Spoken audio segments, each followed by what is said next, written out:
नमस्कार विद्यार्थी मित्रांनो, आज आपण अपूर्णांकाची तुलना हा उपघटक अपूर्णांक या पाठातील शिकणार आहोत.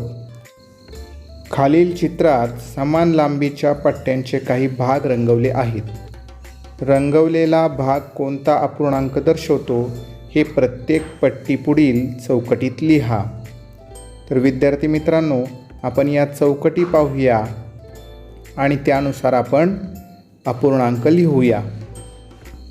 आता पहिल्या पट्टीमध्ये पट्टीचे समान दोन भाग केलेले आहेत आणि एक भाग रंगवलेला आहे.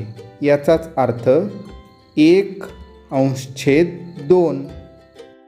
खालील पट्टीमध्ये पट्टीचे समान 3 भाग केलेले आहेत आणि त्यातील एक भाग रंगवलेला आहे. याचाच अर्थ 1/3 असा अपूर्णांक होतो. त्यानंतर खालील पट्टीमध्ये त्याच पट्टीचे 4 समान भाग केलेले आहेत, म्हणून अपूर्णांक तयार होतो 1/4.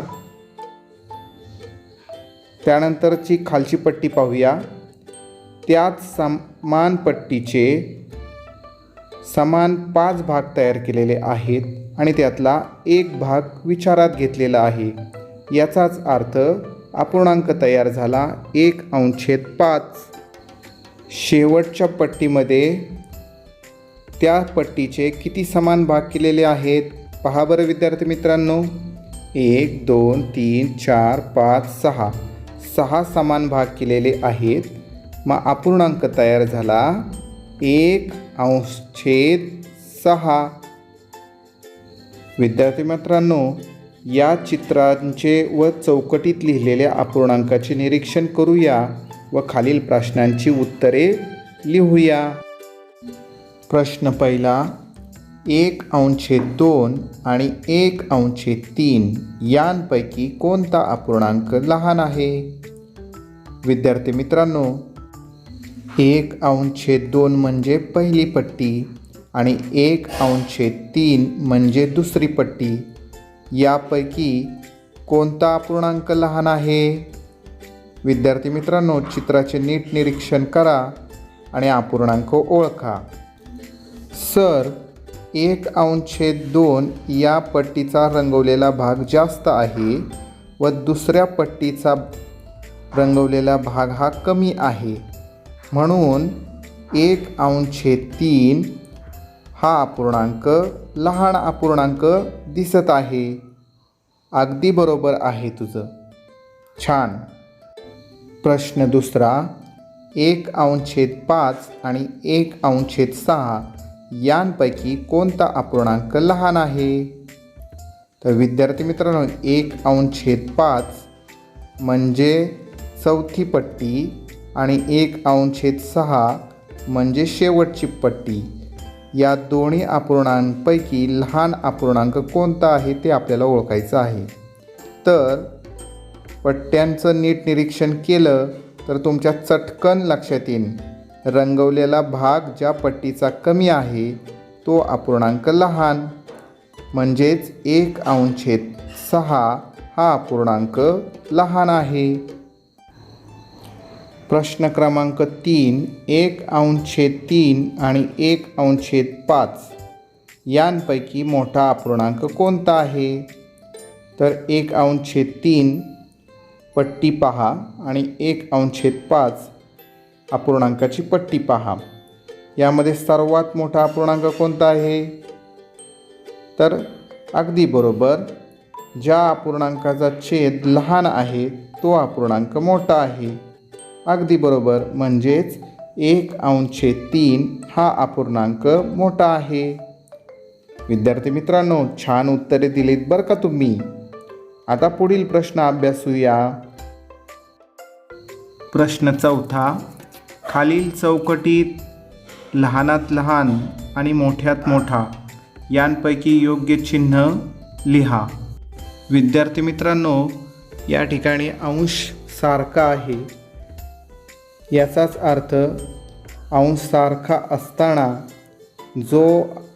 ज्या अपूर्णांकाचा छेद हा लहान आहे तो अपूर्णांक मोठा अपूर्णांक असतो आणि ज्या अपूर्णांकाचा छेद हा जास्त आहे तो अपूर्णांक लहान अपूर्णांक असतो. विद्यार्थ्यांनी ही गोष्ट पक्की लक्षात ठेवायची आहे. प्रथम अपूर्णांक वाचूया. 1/3 आणि 1/2. तर यापैकी मोठा अपूर्णांक आहे 1/2. पुढील अपूर्णांक वाचूया. 1/3 आणि 1/4. तर या अपूर्णांकापैकी कोणता अपूर्णांक लहान आहे आणि कोणता अपूर्णांक मोठा आहे? अगदी बरोबर. तर 3 छेद असणारा जो अपूर्णांक आहे तो अपूर्णांक मोठा आहे. पुढील अपूर्णांक 1/5 आणि 1/3. यापैकी 1/5 हा अपूर्णांक लहान आहे. पुढील अपूर्णांक 1/2 आणि 1/3. या दोन अपूर्णांकामध्ये 1/2 हा अपूर्णांक मोठा आहे. या ठिकाणी 1/3 आणि 1/4 यापैकी 1/3 हा अपूर्णांक मोठा आहे. त्याच पद्धतीनं 1/4 व 1/5 या अपूर्णांकामध्ये 1/4 हा अपूर्णांक मोठा आहे. 1/5 व 1/6 या अपूर्णांकांपैकी 1/5 हा अपूर्णांक मोठा आहे.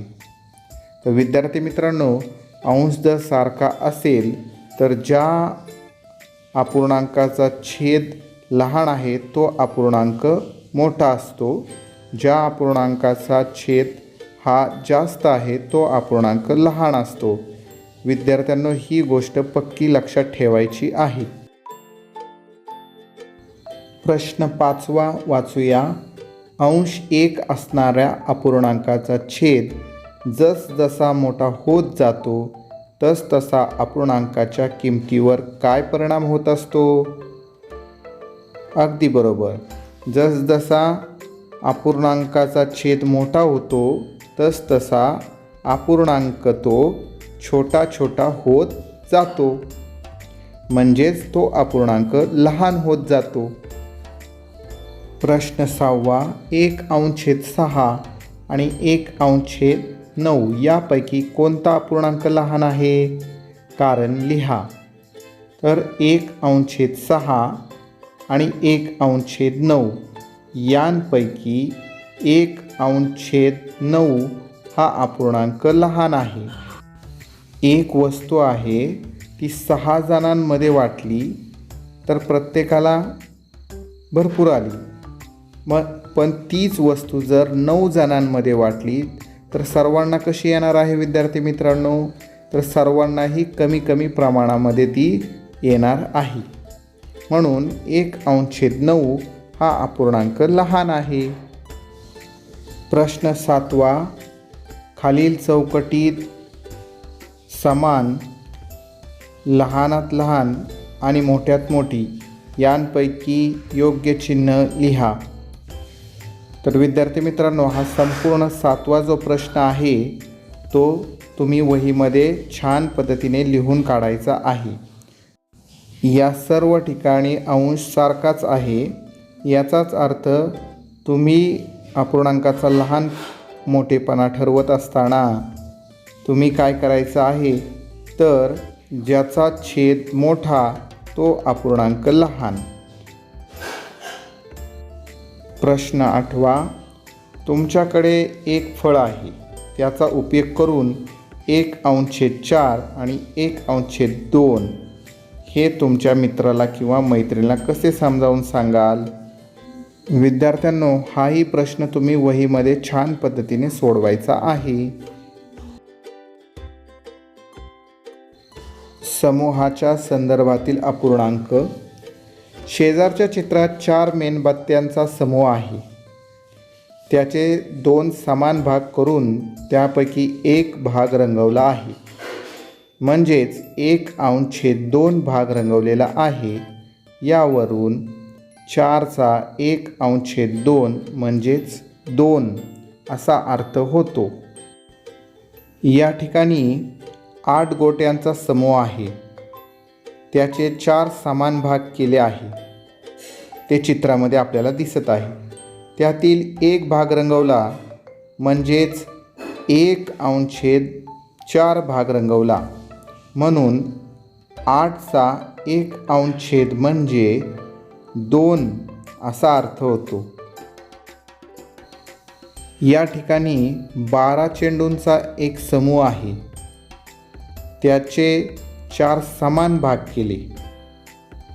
यातील 3 भाग रंगवले म्हणजेच 3/4 भाग रंगवला, म्हणून 12चा 3/4 म्हणजेच 9 असा अर्थ होतो.